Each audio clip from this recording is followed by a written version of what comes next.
Olá pessoal, aqui é Elson Azevedo e hoje nós temos mais um episódio do Mente Zen Podcast, o seu desfragmentador de discos. E hoje eu estou aqui com um casal de amigos, doutora Débora Melzer e doutor Rafael Bernardon, tudo bem? Tudo ótimo. Obrigado por vocês terem vindo. Para a gente falar num tema que vocês são dos maiores especialistas no Brasil nisso, que é a eletroconvulsoterapia. 2 psiquiatras com uma larga experiência nisso, com doutorado, doutora Débora Melzer, professora do Departamento de Psiquiatria da Unifesp, doutor Rafael Bernardon, com uma larga experiência, cargos, diretor do CAIS em Vila Mariana nos anos anteriores, coordenador de saúde mental no Ministério da Saúde, 2 referências mesmo. Para a gente falar desse tratamento que tem no meio médico e científico, quase uma unanimidade de ser um tratamento espetacular, mas com uma má fama. Sim. Como é que é isso aí? Por que essa má fama aconteceu, gente? É interessante. Bom, primeiro, obrigado pelo convite. É um prazer para nós dois estarmos aqui, realmente, como você falou, entre amigos. E, bom, a ICT, ela sobrevive, apesar da má fama ou da forma como ela vem sendo retratada em diferentes mídias, em filmes, em novelas, justamente pela efetividade dela, né? Um tratamento que, apesar de toda a carga negativa de propaganda a respeito dela, a gente ainda utiliza depois de mais de 80 anos do seu lançamento, porque ela é muito efetiva, ela consegue realmente melhorar a vida e restaurar a qualidade de vida em pessoas que outros tratamentos falharam e que não teriam provavelmente uma outra terapia que pudesse atingir esse resultado tão bom.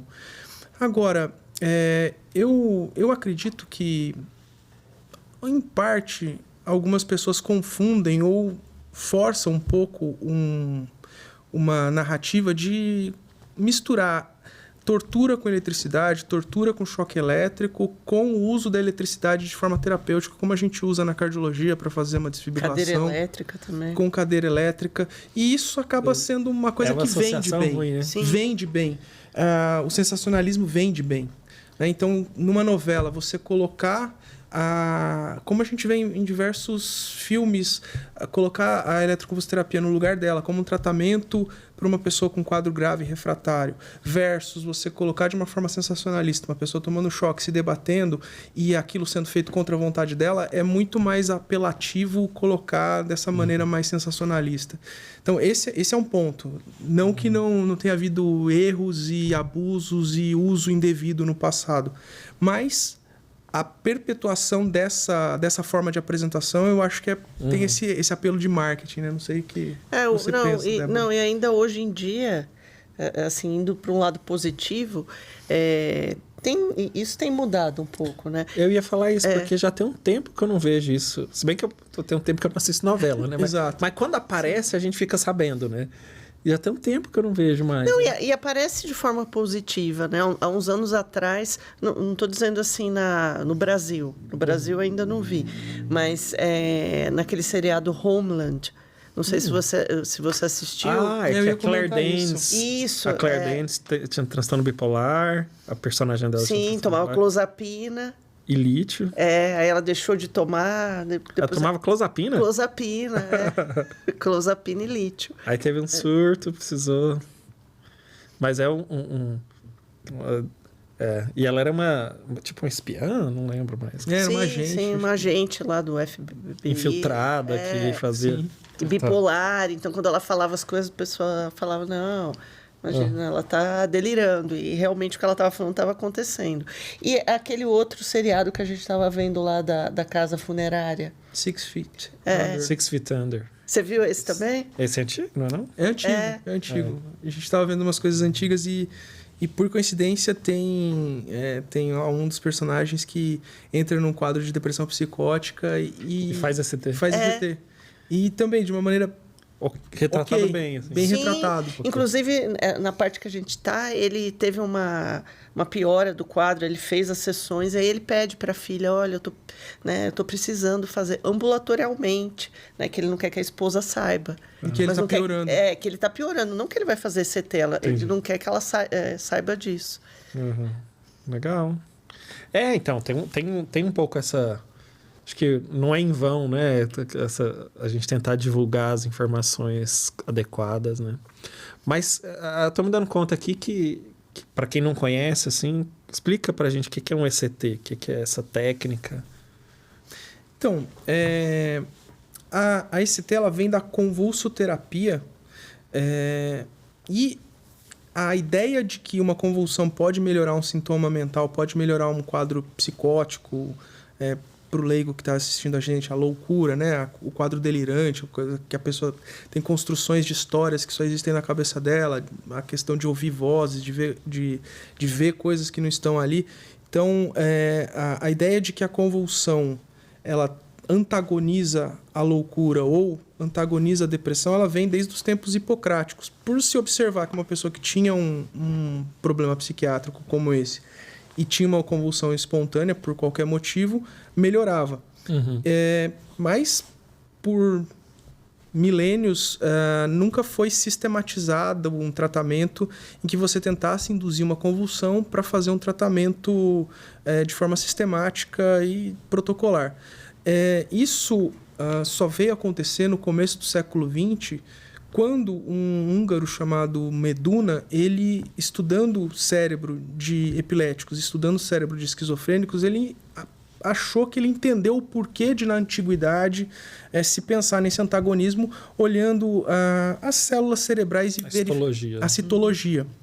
E aí ele resgatou isso já com um fundamento técnico-científico que estava errado, mas serviu de gatilho para que ele tentasse induzir convulsões em pessoas com transtornos mentais. E ele fez isso com uma cânfora e depois com cânfora sintética, que é um irritante, e é uma convulsão química, é um irritante do sistema nervoso central, que provoca convulsões vigorosas e se mostrou como um dos primeiros tratamentos, se não o primeiro tratamento efetivo e que ganhou uma dimensão mundial de aplicação, que foi a convulsoterapia a partir de 1934. Então, o que é a eletroconvulsoterapia ou a convulsoterapia? É a indução de uma convulsão terapêutica em ambiente controlado, monitorado por médico, psiquiatra e médico anestesiologista, hoje modernamente, em que a gente tenta fazer um estímulo global do cérebro, liberar uma série de neurotransmissores, de fatores neurotróficos que promovem tanto uma ativação quanto uma reparação de áreas que não estão funcionando muito bem, e com isso a gente consegue restabelecer o bom funcionamento cerebral. De certa forma, mais ou menos isso. Que é isso aí? Uma aula. Meu Deus. Não, é importante que assim... Arrebentou, Rafa. Tem a antiga eletroconvulsoterapia e a nova, a partir dos anos 80, né? Quando... porque antes disso, e aí eu acho que o preconceito...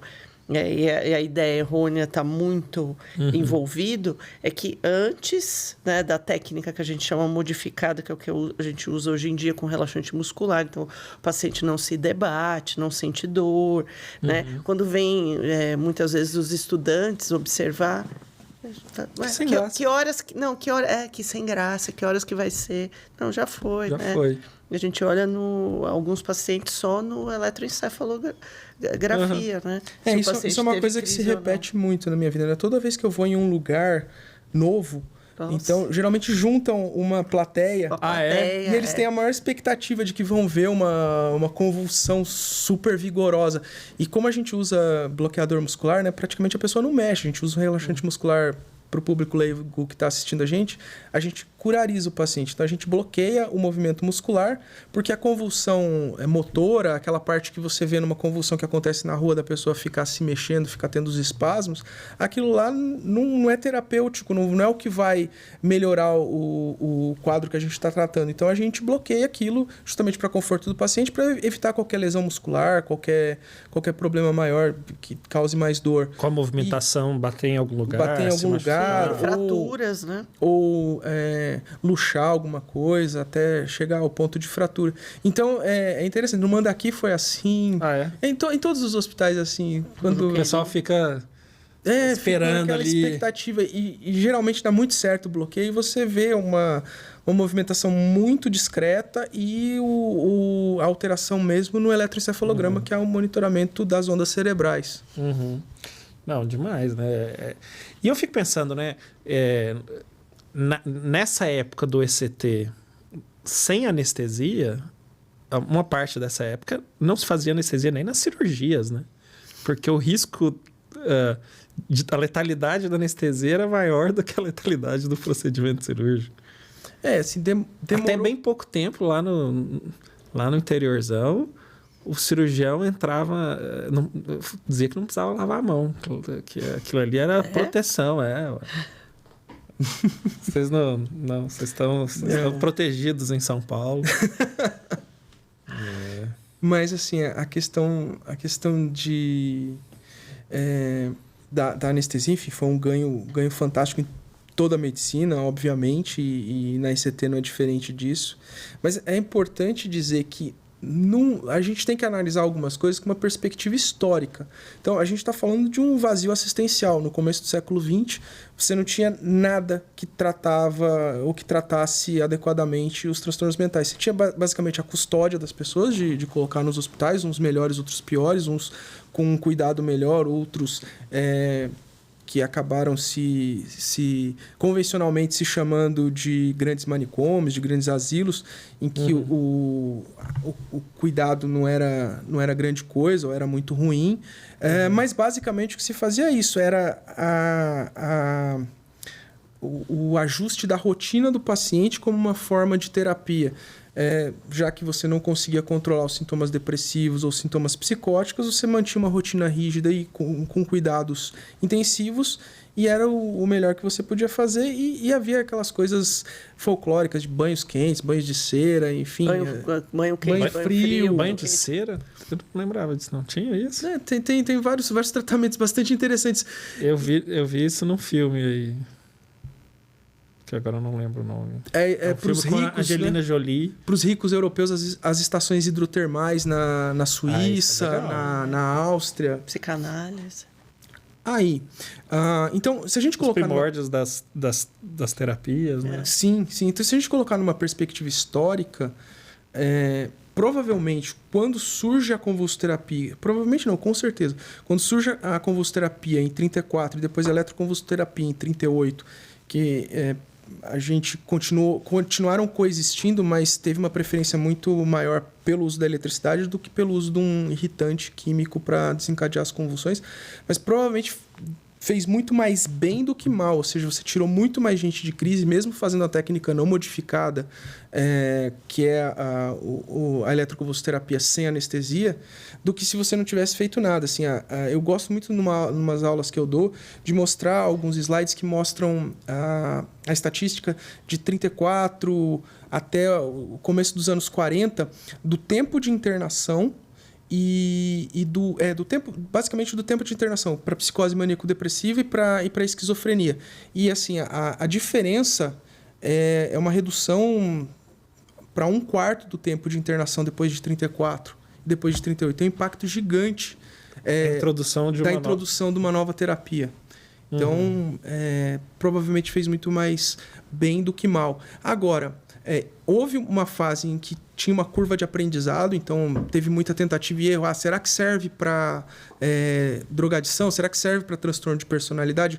Que são usos que corriqueiramente aparecem como usos abusivos, né? Você usar para dependente químico, você usar para transtorno de personalidade, aquela pessoa que tem um comportamento desafiador, que é difícil estar perto, que é chata, ou que é abusiva, ou que tem pouca empatia, ou que tem uma intensidade emocional muito grande. Então, eu acho que tem digamos assim, o que marcou muito o Estranho no Ninho, né, do Jack Nicholson. Sim, então acho que tem uma... Ou então o bicho de 7 cabeças. Bicho, Aqui no Ou o Brasil. bicho de 7 cabeças. Então eu acho que tem Que uma, ele era uma usuário parte de maconha, né? É. de uma tentativa e erro para tentar tratar determinadas coisas, e tem uma banalização e o uso como um método corretivo, como um método disciplinar ou como um método de castigo. Isso, sem dúvida, isso é da natureza humana, mas é um método mal utilizado e não que o método deva ser abolido por conta disso, né? Às vezes a gente tem discussões mais político-filosóficas, por exemplo, entre colocar ou não a eletroconvulsoterapia no SUS, e aí, por uma dívida histórica e um passado... Quer dizer, tá bom, então, se teve um determinado tratamento de quimioterapia que por um período se usou numa dose que não se deveria e causou um conjunto de efeitos colaterais maiores nas pessoas, mas que hoje ela foi redesenhada e ela tem uma aplicação daquele determinado fármaco. Então, porque ele fez mal no passado, talidomida ainda é usada, mas não é usada do jeito que a gente usava anteriormente. Então, a gente não vai mais usar se tiver uma indicação, né? É uma questão que eu acho muito rasa colocar nesses termos. Sim, até porque com a técnica modificada, a modificação dos aparelhos, né? A modernização dos aparelhos é outro tratamento, né? Sim.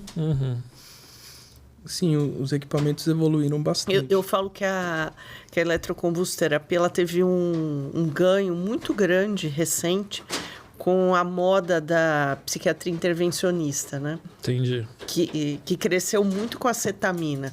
Eu falo que assim, eu fiquei lá no IPQ, no ECT, e vi assim, as primeiras turmas que foram lá fazer o fellow de intervencionista. E o pessoal ia meio assim... meio contrário, alguns, né? Não todos, para o ECT, porque era obrigatório. Ele tinha que passar na cetamina, na estimulação magnética transcraniana, e tinha que passar no ECT. E o pessoal falava, olha, eu vim fazer esse curso porque eu quero lá na minha cidade do interior fazer cetamina e vou comprar um aparelho de EMT. Mas tem que passar no ECT. E se surpreendiam, falavam, nossa, não viram na residência, porque não é todo lugar que tem. São poucos lugares. Sim. E as pessoas se surpreendiam. Isso e aí, by the way, funciona melhor que os outros dois, né? Cada um tem a sua indicação. Mas que é uma coisa muito interessante da ECT é a emoção, né, que a gente tem fazendo esse tratamento. Porque, assim, são muitos pacientes com casos... que assim que as pessoas não tem o que fazer. Não tem mais o que fazer, né? Ou aqueles pacientes catatônicos, né? Síndrome de Cotard. E aí a família vê o familiar voltando, né? Renascendo de novo.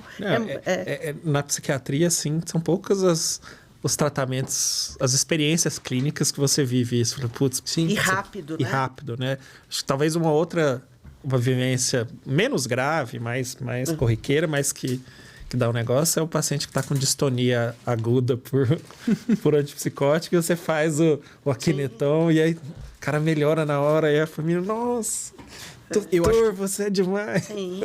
Eu acho que dessas experiências assim mais impactantes, assim, que é muito gratificante, é na catatonia. Porque na catatonia, quanto maior a distância vai entre o normal e o patológico, ou seja, quanto mais doente, quanto mais grave às vezes uma melhora de 20%, 30% já dá uma diferença muito grande. E na catatonia, entre a completa apatia e a ausência de qualquer tipo de contato significativo, para um pouco melhor, voltando a se comunicar, voltando a se movimentar, enfim, é bastante impactante. E às vezes com uma sessão, com 2 sessões, o paciente sai desse estado. Então eu acho que as experiências mais interessantes, mais legais que eu tive foram com catatonia. É impressionante, né? Eu acho que você fala isso o residente que começa a ter contato, a pessoa que começa a falar assim, meu Deus, isso salvou a vida. Assim, é difícil você acompanhar por um período que seja curto o ECT e não ver e não ficar com essa sensação de que salvou vidas. Sim, e o feedback da família, né? Como aquele senhor que a esposa estava no Santa Catarina. Por que não indicaram para ela antes, né? Ela ficou várias vezes. Isso é uma das coisas que a gente mais escuta. Por que ninguém nunca indicou isso? Resolveu. E eu acho que tem um preconceito dentro da própria categoria, né? Tem um Sim. Categoria, você fala dos psiquiatra. psiquiatras. Psiquiatras. De ter, talvez, um temor da reação que o paciente vai ter, que a família vai ter. Talvez sejam coisas internas de cada um. Mas, de fato, eu acho que a gente indica menos, não só ECT, mas essas estratégias de psiquiatria intervencionista, ketamina, estimulação magnética, estimulação elétrica e a ECT. Então, mas ECT, isso é mais marcante. Mas Até ECT é mais marcante. Que é uma assim, já com mais anos de estrada e consolidada, respaldada, né? Você já sabe muito bem o que esperar e o que não esperar, enfim, Sim. você já tem muito definido. Nas outras ainda... exatamente, já tem definido os parâmetros, né? Nas outras até dá para compreender aí um certo desconhecimento e uma certa falta de familiaridade, vai. Mas aí, por outro lado, é o que você falou, né? Tá na moda, né? Então, Sim, tá na moda. E aí, assim, abriu essa janela. Para quem fala, nem entro. Eu tive experiência de residente chegar na porta do ECT, eu não entro aí. Sério? Sim, lá no IPQ eu não entro. Fala, o paciente não é teu?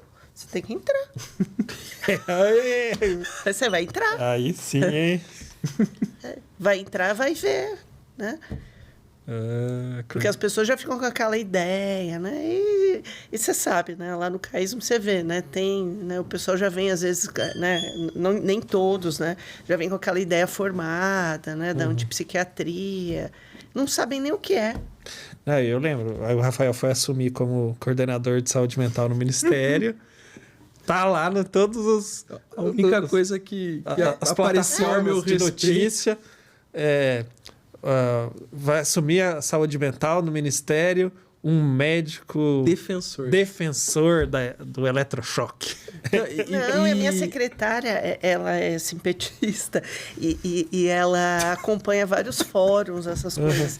E ela viu, ela ficou indignada, que ela falou assim para mim, olha isso. Estão falando aqui nesse Diego, fórum, aí não sim, sei se era... Opa! O cheiro tá bom. Tá lindo.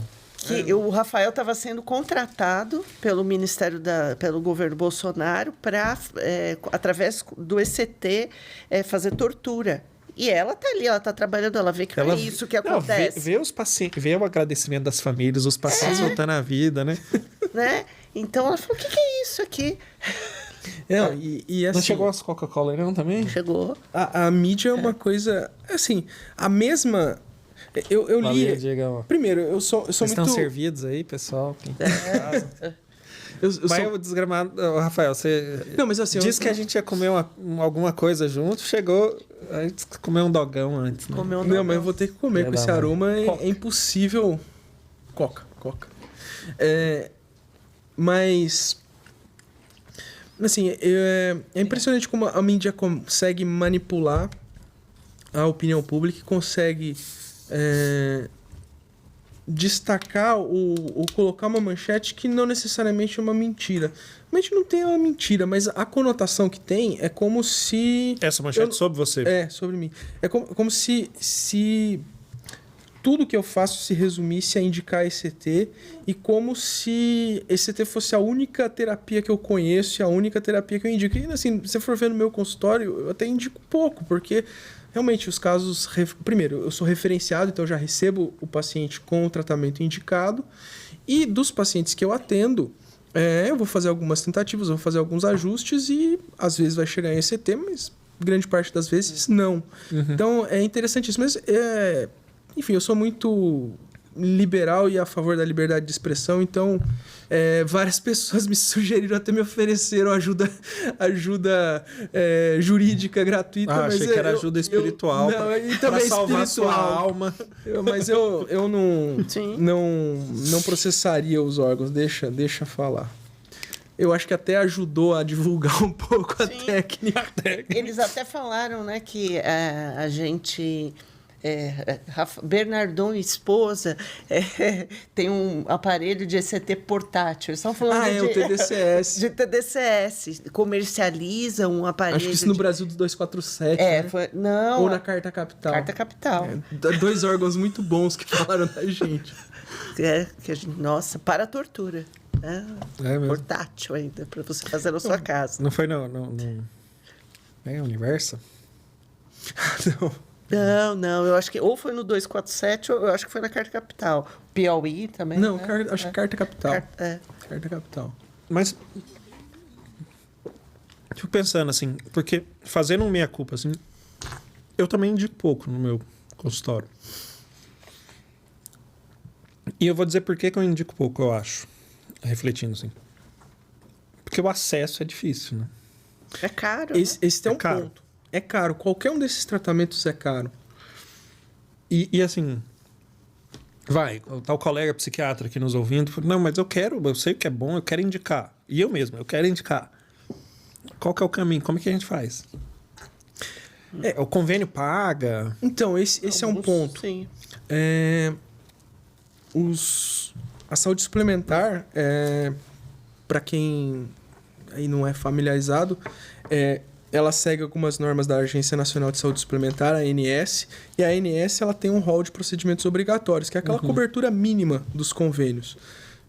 Não necessariamente vai abarcar tudo ou todas as questões que a medicina moderna trouxe, mas abarca boa parte das coisas que tem evidência científica. E a ICT não está nesse rol obrigatório. Não tá. Então, isso Não gera tá. negativas, copiosas negativas. Automática. Chegou, né? Menos, mas tem algumas honrosas exceções. A Bradesco, ela autoriza numa boa, não tem problema nenhum. Aí A Prevent Senior. A Prevent Senior tem rede própria.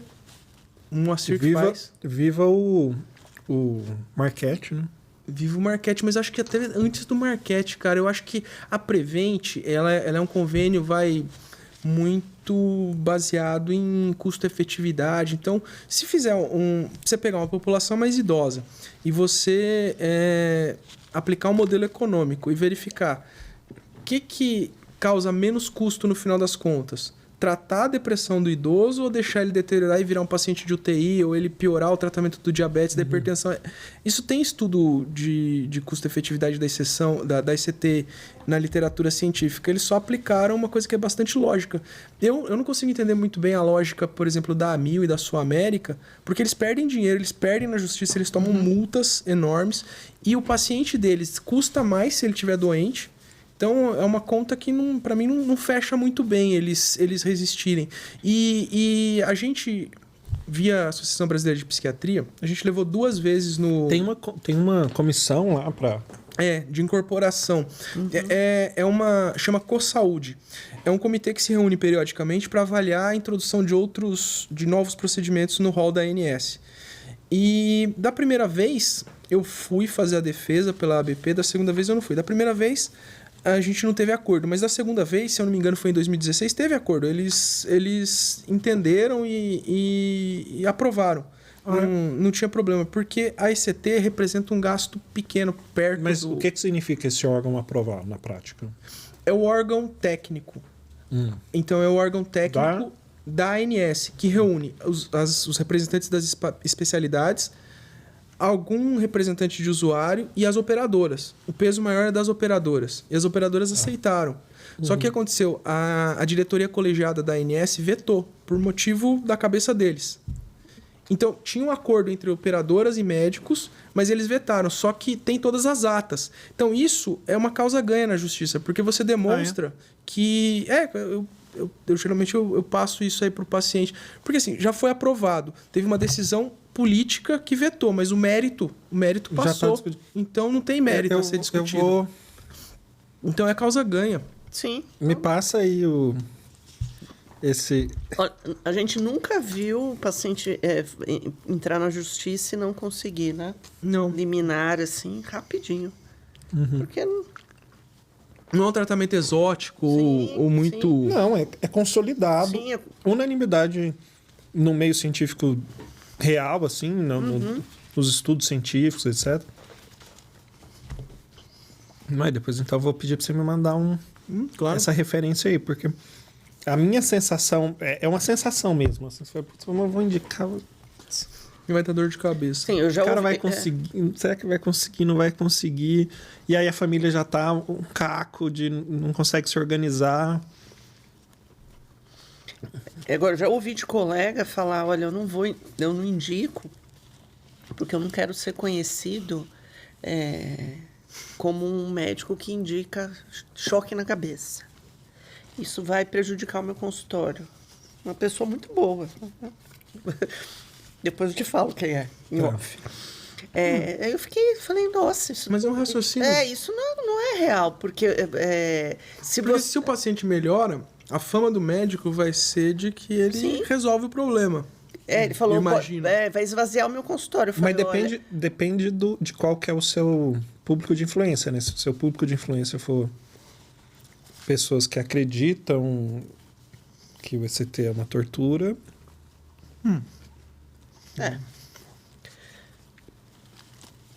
Ainda assim, você tem que indicar muito, seguindo esse raciocínio, Sim.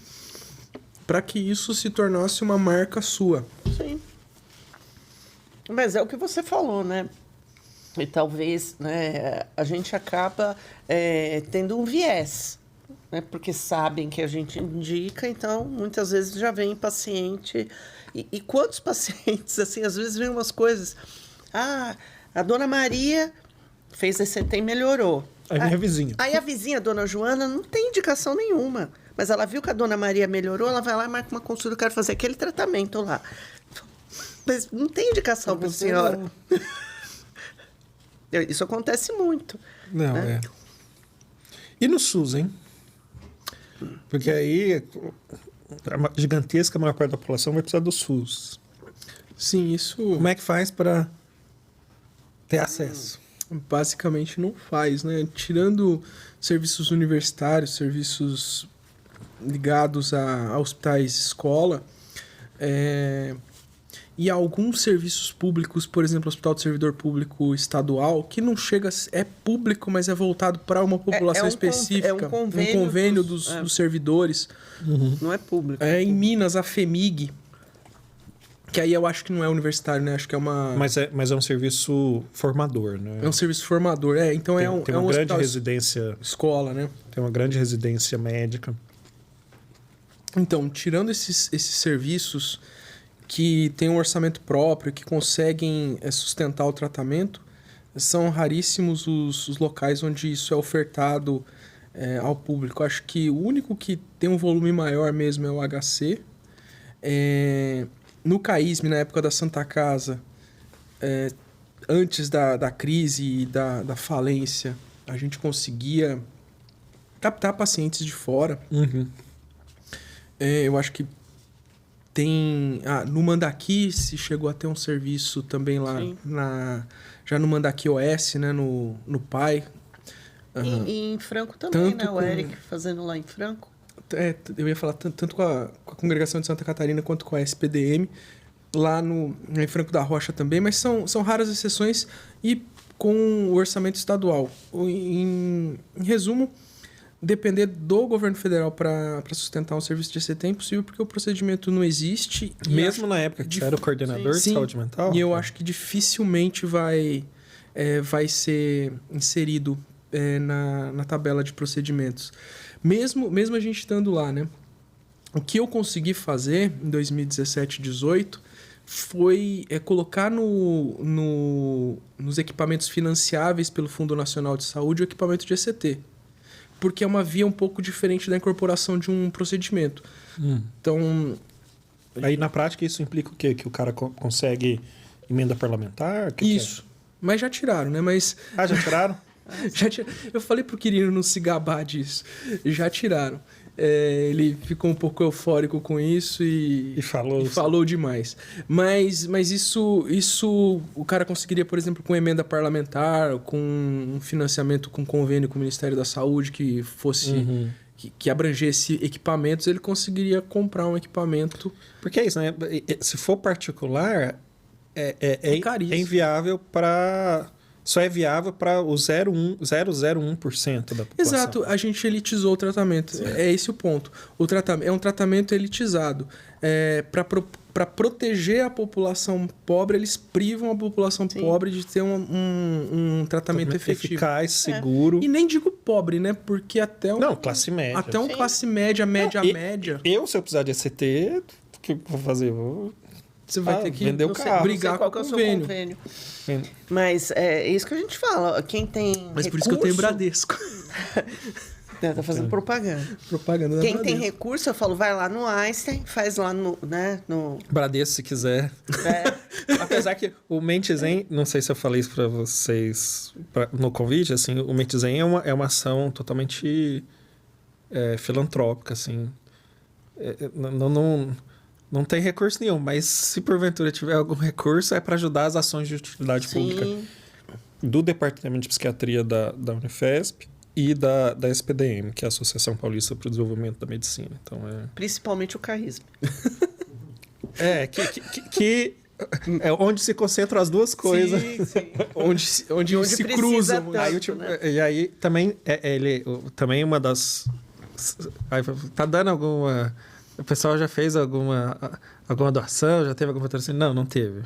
Mas, se tiver, também pode financiar ações de pesquisa em prevenção de suicídio. Sim. Que, coincidentemente, é a minha área Sim. de pesquisa. Onde o ECT tem bastante evidência de... ECT salva vidas. Salva vidas do cara que tá lá catatônico, sem se mexer, fazendo ferida nas costas, sem se alimentar, definhando, mas salva vidas pela redução do risco de suicídio também, quem tá deprimido, né? E um outro lado do ECT que não é muito explorado, que é o uso do ECT na neurologia, né? Por exemplo, no Parkinson. Isso aí eu não sei nada. Me explica. Então, há indicações de uso de ECT. Deixa eu só... Diegão, eu sei que você não almoçou, cara. Vem comer. Você pegou aqui... Você pegou a sua cota? Eu já comi. Pegou a Coca, o Schweppes. Depois o homem desmaia. Aí a gente fica sem áudio. Assim. Aí corta. Pega alguma coisinha aqui, Diego. O Diegão, o nome dele é trabalho. Mas então na neurologia, Parkinson. Explica. Principalmente Parkinson. O que não sei se você já deve ter tido casos assim, né? Os pacientes com Parkinson, você vai tratar o Parkinson, você deixa o paciente psicótico. Uhum. Você vai tratar psicose, você deixa o paciente com sintoma extrapiramidal. Sim. Enfim, né? O ECT, ele tem uma forma de tratar aí que não abala nenhum lado nem o outro. E melhora muito, principalmente a rigidez dos pacientes com Parkinson. Né? Sendo que são casos que tem muita associação com depressão, trata a depressão também. Então, a depressão na doença de Parkinson tem uma indicação muito grande de ECT. Né? Parkinson tem uma comorbidade com depressão Menor. 40% para mais. É bem comum. Classicamente, a indicação é pela depressão. Mas tem séries de casos e até alguns ensaios pequenos para tratamento apenas de sintomas motores. Ah, é? Melhora bastante sintoma motor. E é uma coisa que, infelizmente, eu recebo muito pouco. Se tem preconceito na psiquiatria, na neurologia, então é gigantesco. Desconhecimento, né? É desconhecimento eu acho. com um toque de preconceito. Mas, assim, é transformador. Inclusive, paciente que o professor Manuel Jacob assim, operava, colocava DBS, e às vezes falhava, ele mandava para ECT e melhorava os caras. Sim.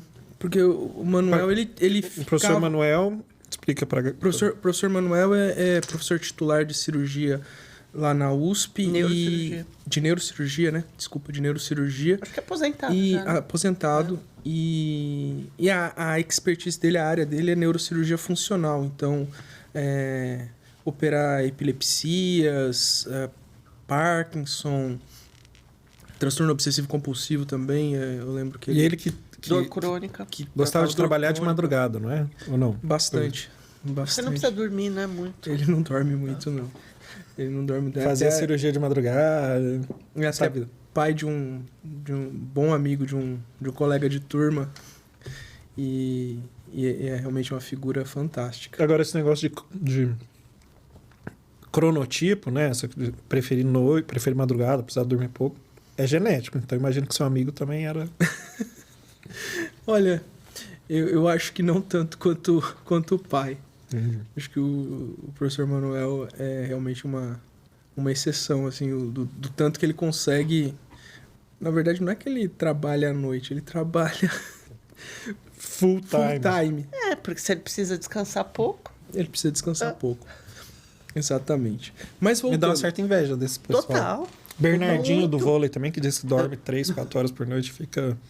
Não, E tá total. novo? Como, né? E tá lá xingando todo jogador na quadra. Então, o Parkinson é bem interessante.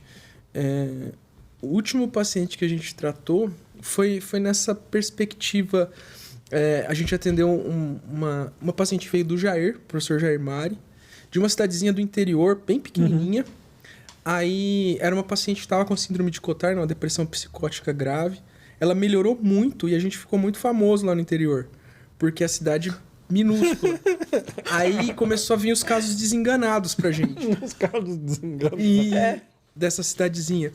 E aí esse paciente tinha um Parkinson com uma rigidez e com uma dor enorme. Só que era uma pessoa da roça, assim, com muito pouco recurso.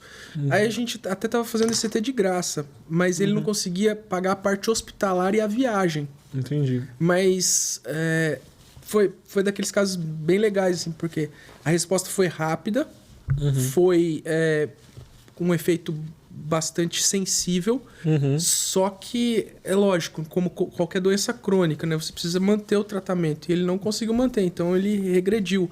Não é sustentado, né? Quase tudo que a gente faz não é curativo. Então infelizmente, eu sei que ele Depende piorou, da mas ele não manutenção. consegue mais ir.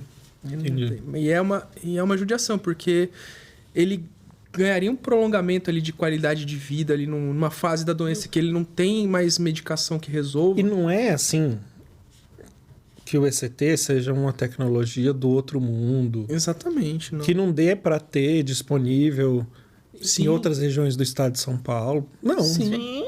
Sim, não. É só questão de vontade política. Aliás, com toda a saúde mental, né? A gente tá pensando um tratamento, uma técnica, mas eu acho que toda a disponibilidade de tratamentos efetivos em psiquiatria e saúde mental é muito pobre, né? Se a gente for ver o que a gente oferece no público e o que a gente tem à disposição no privado. Outra coisa na parte neurológica que também não é muito usado é na epilepsia de difícil controle, né? A gente vê o tema do canabidiol ser bastante explorado. Não, canabidiol aí é a panaceia. Mas conforme o paciente ele vai realizando o ECT, esse limiar, limãozinho aqui, se quiser. que é o risco dele convulsionar, vai, né, aumentando. Então, ele vai ficando resistente. Isso, em alguns casos de epilepsia, pode ajudar bastante. Né? Recentemente, você teve até um caso aí, né? Então, estado de mal epilético, que é quando a pessoa entra numa convulsão, entra numa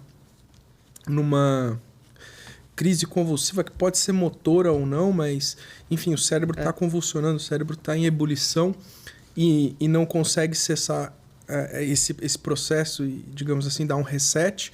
A ICT pode conseguir dar um reset. Esse caso que a Débora está falando foi lá no Einstein. Infelizmente, não foi sustentada A melhora. a melhora.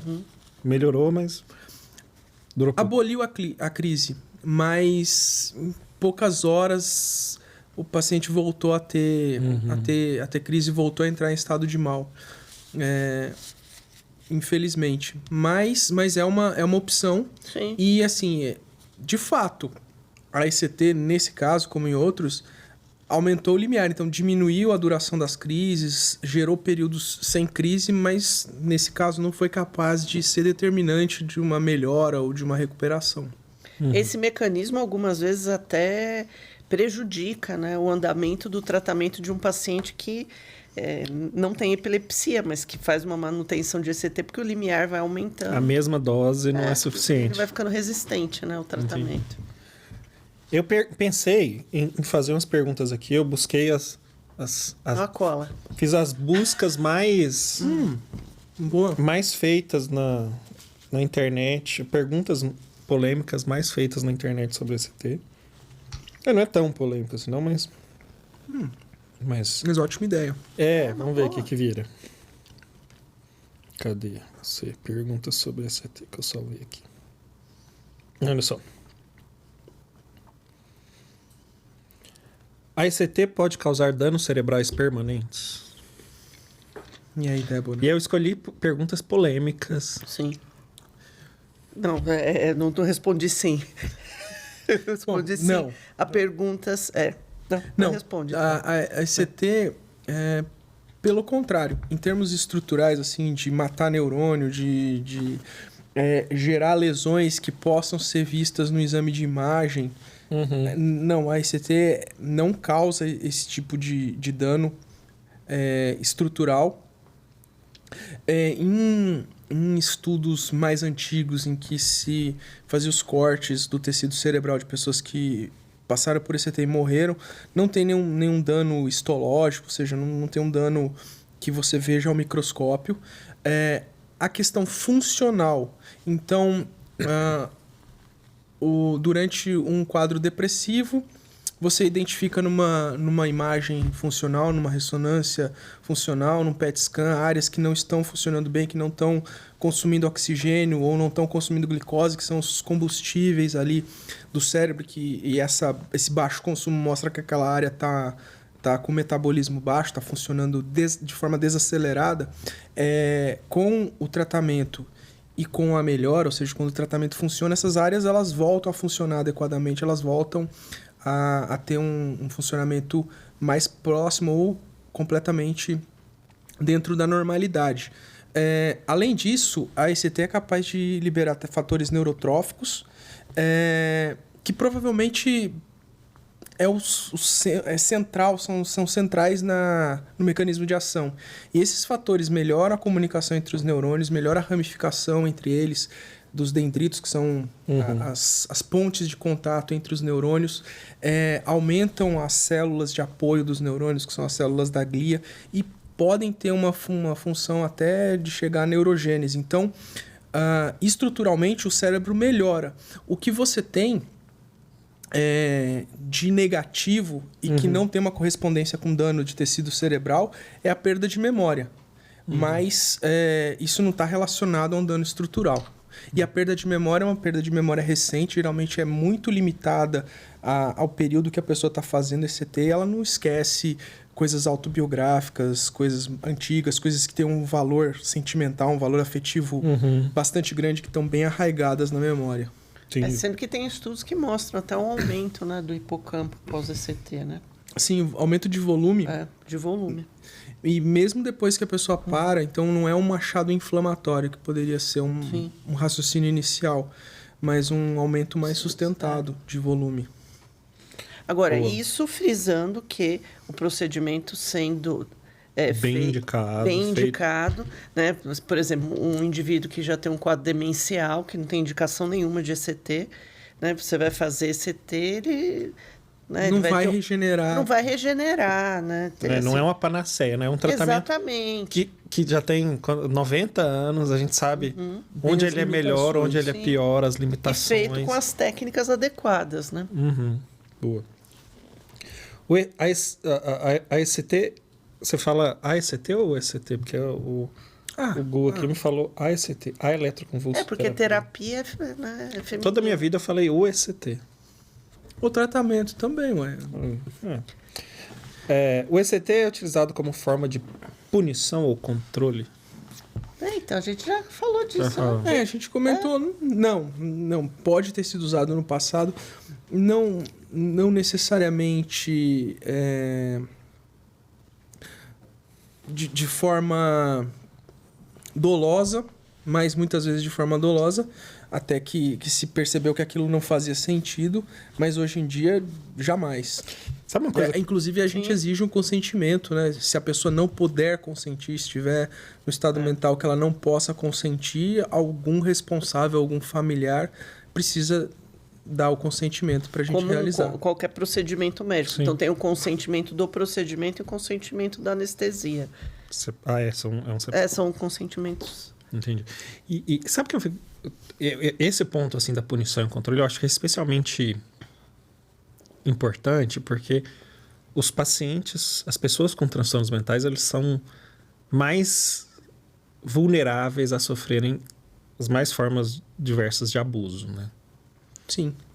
E eu acho que acho que é uma preocupação legítima, inclusive nossa, né, dos profissionais que trabalham com isso, de reduzir ao máximo a chance de qualquer tipo de abuso acontecer com os nossos pacientes, sabendo que eles têm essa vulnerabilidade, né? Um cara em crise, em surto, é um cara que às vezes a pessoa tem a fantasia de que a pessoa com transtorno mental vai bater, vai agredir. Não, a chance maior é ele ser vítima de agressão, ele sofrer abusos. Então é uma preocupação legítima nossa, da classe e social, de prevenir abuso. Mas ECT não é o caso. ECT é um tratamento espetacular que vai salvar a vida de pessoas. E é isso, tem que ser bem indicado, tem que ter e eu acho que essa é o... Falando disso, como por exemplo no caso do paciente autista, né? Com agressividade. O paciente autista com agressividade, ele não está recebendo ECT como um castigo para ele ficar bonzinho, é porque melhora o comportamento e ele vai se beneficiar disso. E Pio, é interessante, assim, essa questão, assim, de receber um paciente involuntário, assim, praticamente isso não acontece, porque a disponibilidade do tratamento é muito pequena. Os filtros são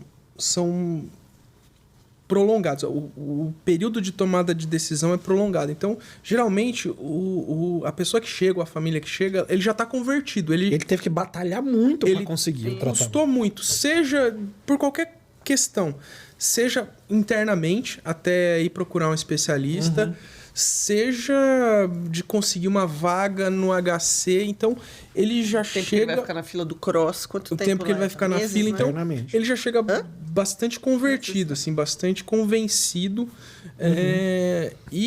Assim, o nível de informação que a gente tem, de acesso à informação, então... as pessoas já pesquisaram, já leram, já refletiram. É muito difícil alguém vir, acho que é até impossível, que não tenha lido ou não tenha gastado algumas horas ali vendo podcasts e... Não, é importante colocar lendo artigos. Ele colocar o link daquele TED Talks do... o cirurgião. Do cirurgião. Fala que o ECT salvou a vida dele. Sim, do Sherwin Nuland. É bem legal aquele TED. Eu tô vendo aqui, pior que as minhas perguntas quase todas giram nessa coisa aqui. ECT é uma forma de tortura? ECT é usado para suprimir comportamentos não conformistas?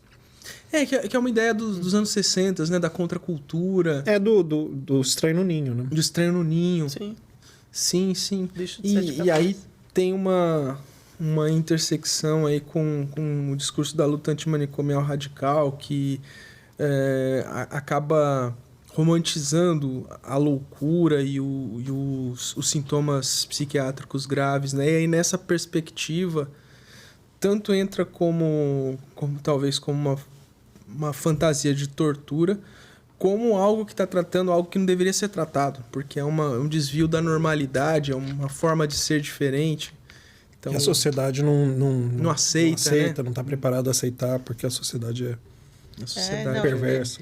E uma coisa que eu acho que a gente divulga pouco, né, é que assim, um paciente que ele em crise, né, por exemplo, um paciente psicótico, o tempo que ele fica doente, isso pode causar uma lesão neuronal. Exato. Né? Muito mais do que o ECT, isso não é falado. Né? Então, isso é uma coisa que eu falo, vai dar aula para graduação. Né? Assim, o que é perigoso é o tempo que esse cara vai ficar doente, porque eu uso até uma tempo é coração, tempo é cérebro, do mesmo jeito. Né? E isso não é divulgado. Né? Não, esse tempo é coração é do infarto. Né? Do infarto. Né? Boa essa. Né? Gostei. E a psicose é a mesma coisa. Exato. Aí a preocupação é que o ECT vai causar lesão, mas ninguém fala a doença causa lesão. Não, e o que os cardiologistas fizeram tão melhor que ninguém reclama da cardioversão? Exatamente. Ou é um problema inerente ao preconceito com as doenças mentais? É que... Gozado, né? Porque o nível de emergência vai para uma pessoa que está com uma ideação, com uma estruturação de pensamento suicida e de uma pessoa que parou, tá bom, uma tá parada, tem um nível acima, mas não deixa de ser uma emergência. Mas eu tô falando da fibrilação atrial. Você tem que fazer uma cardioversão. Você vai lá ambulatorialmente, vai... Sim, aí fala pro cara, você vai ficar tomando amiodarona, aí você vai ter um hipotiroidismo, ou você quer fazer uma cardioversão hoje? Faça uma cardioversão hoje e resolve o problema. Verdade. Esses cardiologistas são bons, né, cara? São muito bons. Sabe outra coisa que eles são ótimos? Botam um monte de substância numa pílula só e aí o cara toma. E aí, quando a gente quer usar mais de um remédio, eu falo, não, mas doutor, pra que tanto remédio? Não, e aquela coisa, ninguém é viciado no antihipertensivo, né? Eu falo, você toma antihipertensivo? Não vou tomar mais um remédio psiquiátrico porque eu vou ficar viciado. É duro, Eu falo, você tá viciado no remédio de hipertensão e deve continuar. Por favor. Tem essa compreensão, você falou romântica, né? Sobre a mente, Sim. sobre o cérebro. E que é mais, se você for pensar, tudo que é romantizado, tudo que é cercado de eufemismo e de algumas palavras mais elegantes, é melhor que a realidade, né? Você enxergar a doença pela doença, você romantizar a doença, romantizar o tratamento. Para quem não passa por aquilo, eu acho que é mais palatável mesmo. Uhum. Se é uma realidade distante, você... Por exemplo, você vê o modelo de CAPS. Né? Não, o ambulatório é o manicômio químico. O legal é você ter um centro de atenção psicossocial que atende de maneira artesanal, desestruturada e que entrega pouca efetividade por muito custo. Né? Quando a gente estava avaliando os CAPs na rede, um CAPS que atende muito, tem 400 pacientes, mas a maioria tem menos que 400 pacientes matriculados. E se você for comparar lado a lado, por exemplo, o quanto que gera o AMI Psiquiatria de tratamento efetivo e colocar o mesmo orçamento e dividir por um CAPS em número equivalente, você vai ver uma diferença brutal, tanto de produção quanto de efetividade de tratamento. Mas você falar que é um tratamento humanizado, multiprofissional... Não que a gente não faça o tratamento multiprofissional, mas... Nem humanizado. E não que a gente faça o tratamento desumanizado. Aliás, quem que faz medicina, psicologia, TO, enfim, qualquer coisa para fazer o tratamento desumanizado, né? Psicólogo que faz terapia no consultório deles... Isso é um ambulatório, né? Sim. É um regime ambulatorial. É um regime ambulatorial. Não, e falar do manicômio, a gente não gostaria que aquilo que existiu no passado, que eu vi no Juqueri, na década de 90, nem imagino que era antes, que volte. Mas, assim, as doenças mentais são doenças, e doenças precisam de hospital, né? Precisa de um ambiente protegido, precisa de médico em algum momento. Sim. Sim, isso dá um novo podcast. Aí a gente chama o professor Quirino Cordeiro Júnior. É tratado romantizado como se não fosse uma doença, né? Não, eu acho que essa é uma delicadeza, porque você chamar de reconhecer a doença, entender que tratamento, eu acho até que o fantasma fica pequeno, né? Isso aqui é um problema de saúde. Né? Tem gente que tem pressão alta, isso aqui é um problema de saúde. Não é que isso te define, é um problema de saúde. Precisa cuidar. Sim, exatamente. Tanto define, né? Você falou que não é uma coisa de caráter. Você vê uma pessoa num quadro de mania, tratou, né? Ela já não tem mais aquela apresentação exuberante, inadequada. E aí acontece nas doenças mentais, que quando está em crise, né? Aí toma conta da vida. Mas isso é em qualquer doença, né? Por exemplo, afta. Quando você tá com afta, parece que a sua vida gira em torno da afta, né? Que você não sabe o que fazer, não consegue ficar com um lugar confortável na boca, não consegue comer. Enquanto não melhora a afta é o centro da vida. Quebra um pé, vai ter um gesso ali, acabou. Como você vai tomar banho, como você vai andar, como você vai dirigir. Então é isso. Mas não te define, né? E entendendo que é um problema de saúde, tá, a gente cuida. A gente cuida. E o que você é, a sua vida, tem todo o resto. E o ECT tem isso, né? De conseguir um tratamento tão eficaz e tão bom que ajuda a sair da crise rapidamente e a pessoa poder retomar sua vida, né? Sim. Sim. Cara, E muitas vezes anos e anos e anos de doença cronificando. E é por isso que a gente ouve muito isso, né? Por que eu não fiz isso antes? Eu usava assim uma metáfora para os pacientes. Você precisa subir, né, uma escada para você ficar bem ali e o remédio te sustentar. O objetivo do ECT é pegar e te colocar lá, porque você está tomando o remédio, em algum caso específico, sobe um degrau, desce um, sobe dois, desce um e fica naquela. Então, ele dá uma resgatada. É impressionante. Gente, adorei o papo. Nossa, Tá chegando no final do horário. Legal demais. Eu acho que a gente vai precisar fazer outros aí, se vocês Sim, quiserem. a gente topa. Essa maratona aqui de largar a vida atribulada e conversar uma horinha aqui com a gente. Vai ser muito legal. Acho que quem ouve o Mente Zen vai adorar também. Não, foi ótimo. Muito obrigado pelo convite e voltaremos. Bom demais, gente. Pessoal, com isso a gente encerra mais um episódio do Mente Zen e a gente se vê no próximo vídeo.